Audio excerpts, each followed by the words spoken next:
नमस्कार, प्रणाम। बहुत ही दुख के साथ मैं आप सबों से एक बात कहना चाहता हूँ, जिसे शायद हमारी देश की जनता नहीं समझ पा रही है।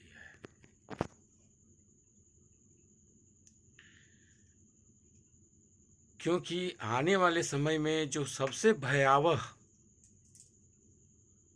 समय और विकट परिस्थिति जहाँ की होने वाली है, आने वाली है, वो है बिहार। क्योंकि बिहार में ना उतने अस्पताल हैं, न उतने डॉक्टर हैं और न ही उतनी व्यवस्थाएं हैं जहां इस महामारी से सामना किया जा सकता है।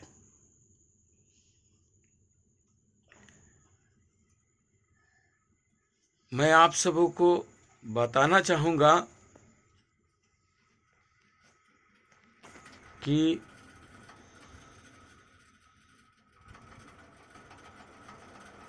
बहुत ही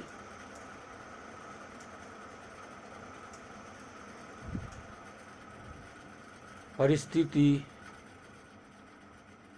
खराब अगर होने वाली है तो वो है बिहार।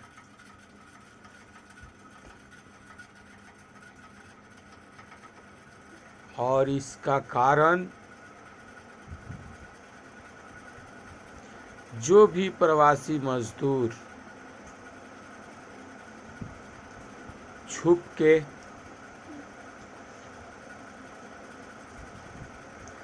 अपने चालाकी से प्रशासन को बेवकूफ़ बनाकर अपने घरों में चले जा रहे हैं। अपने आप को वो समझते हैं कि मैं बहुत चालाक, बहुत बुद्धिजीवी इंसान हूँ, लेकिन मेरे हिसाब से वो लोग मूर्ख हैं। मैं जानता हूँ कि मेरी बातें आप लोगों को बुरी लगेगी, क्योंकि सच्चाई हमेशा कड़वी होती है। मेरे दोस्त, लेकिन ये सत्य है। आप प्रशासन को धोखा नहीं दे रहे हो, आप अपने आप को दे रहे हो। प्रशासन आपको बचाना चाहती है, लेकिन आप खुद मौत के मुंह में अपने आप जा रहे हो। मुझे तो ऐसा लगता है कि आप लोगों को लॉकडाउन का मतलब ही मालूम नहीं है कि लॉकडाउन किस लिए लगाया सरकार ने। अगर सरकार ने लॉकडाउन लगाया है तो आप सबों को मौत के मुंह से बचाने के लिए लगाया है, लेकिन आप लोग उकताकर अपने सब्र और धैर्य की बांध को तोड़कर इस लॉकडाउन को तोड़ रहे हैं। और आप इस लॉकडाउन को नहीं तोड़ रहे हैं, इस देश की व्यवस्था, कानून व्यवस्था, प्रशासन की व्यवस्था को नहीं तोड़ रहे हैं। जीवन और मृत्यु के बीच जो आपकी सुरक्षा की एक कवच है, उस सुरक्षा कवच को तोड़ रहे हैं। ये भीषण महामारी में जो आप लोग इस लॉकडाउन को तोड़ के हमारे हिंदुस्तान के हर राज्य से प्रवासी मजदूर जो बिहार के तरफ रुख कर रखे हैं, उन्हें क्या लगता है कि जिस भूख और बेरोजगारी से ऊब कर आप दूसरे स्टेट में जाकर शरण लिए थे, आप काम कर रहे थे, क्या इतने ही दिनों में बिहार की स्थिति सुधर गई है? या बिहार में प्लांट बैठ गए हैं या फैक्ट्रियां बैठ गई हैं जहां आप जाओगे और जाने के बाद वहां काम करने लगोगे और पैसा मिलने लगेगा, फिर खाने लगोगे, कमाने लगोगे? भाई मेरे, पहले से भी बदतर हालत है अभी बिहार की।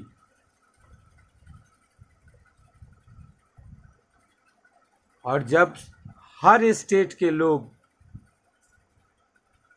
सोचिए, अगर हमारे बिहार में 100 लोग हैं और 100 लोगों को 6 महीना खाने का राशन है, उस बिहार राज्य के सरकार के पास 100 लोगों की ही अगर व्यवस्था है और उस जगह अगर हजारों लोग आ जाएंगे, कहाँ से खाएंगे? सबसे बड़ी बात यह है कि आप इन शहरों से, इस राज्य से कमा कर भेजते थे, तभी आपके माता पिता खाते थे और आप ही उनके उम्मीद हो, आप ही उनका जरिया हो, और आप ही अगर उनके पास चले जाओगे, उनको कौन कमा कर खिलाएगा? जो उनके पास राशन है उसको भी आप खा जाओगे 6 महीना में, फिर आपके साथ उनको भी भूखमरी का सामना करना पड़ेगा।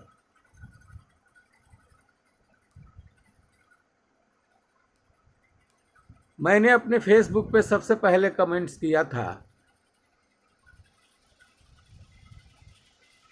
कि अगर इस तरह से लॉकडाउन किया जाएगा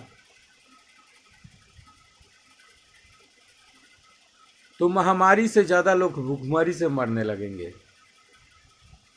एक भाई ने मुझे कमेंट्स किया था कि अरे यार, पहले महामारी से तो लड़ लो, भूखमरी से तो कभी भी लड़ लेंगे। ये पेट की आग होती है भाई, पेट की आग। और पेट की आग जिसके पेट में लगती है ना, वही इस आग को समझ सकता है कि पेट की आग क्या होती है। जिसने भूखमरी देखा है ना, वही इस बात को समझ सकता है कि भूखमरी होती क्या है।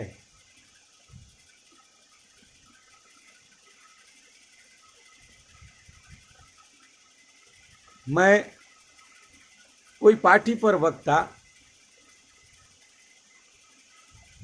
या पॉलिटिशियंस नहीं हूँ, मैं एक आम इंसान हूँ। और जो मुझे दिखा वही मैं आप सबों को बताना चाहता हूँ कि आने वाले समय में सबसे भयावह स्थिति अपने बिहार की होने वाली है। तो भाई लोग, जो जहाँ हो वहीं रहो और जानबूझकर मौत के मुंह में छलांग मत लगाओ। ये लॉकडाउन लगाया गया है सिर्फ इसलिए कि एक दूसरे से कोई ना मिले। आपने इस लॉकडाउन को ही तोड़ दिया। हजारों हजारों की संख्या में पैदल ही चल दिए।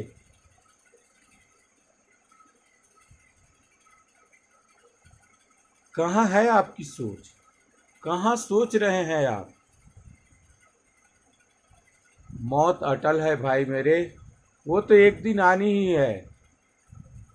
मौत को कोई नहीं टाल सकता, लेकिन जानबूझ के खुदकुशी करना, ये कहाँ की अक्लमंदी है? जानबूझ के छोटे छोटे बच्चों को इन सड़कों पे लेके निकल जाना, ये कहाँ की अक्लमंदी है?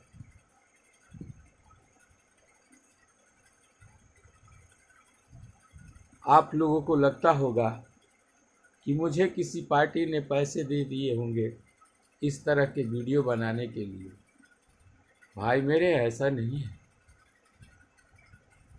ये मेरे दिल की सच्चाई है जो मैं आप लोगों तक पहुंचाना चाहता हूं।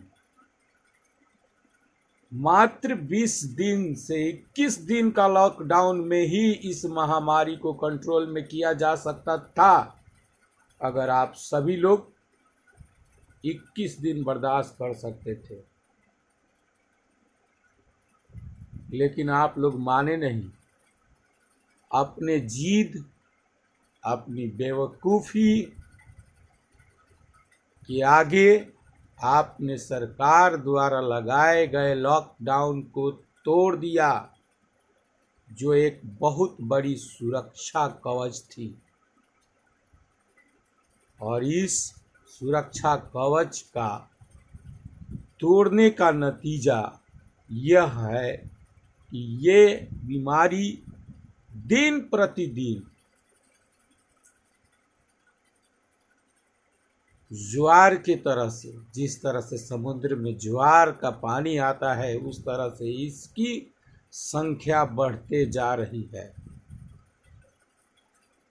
और ये बढ़ते जाएगी जब तक आप लोग नहीं समझोगे इस बात को और आपसी मेल जोल नहीं बंद करोगे। ये बीमारी और ये महामारी यूं ही बढ़ते रहेगी। इसलिए मैं अपनी वीडियो को ज़्यादा लंबा नहीं करना चाहता हूँ। मैं आप सबों से हाथ जोड़ के विनती करता हूँ कि जो जहाँ है वहीं रहने की कोशिश कीजिए और सरकार द्वारा दिए हुए निर्देशों का पालन कीजिए।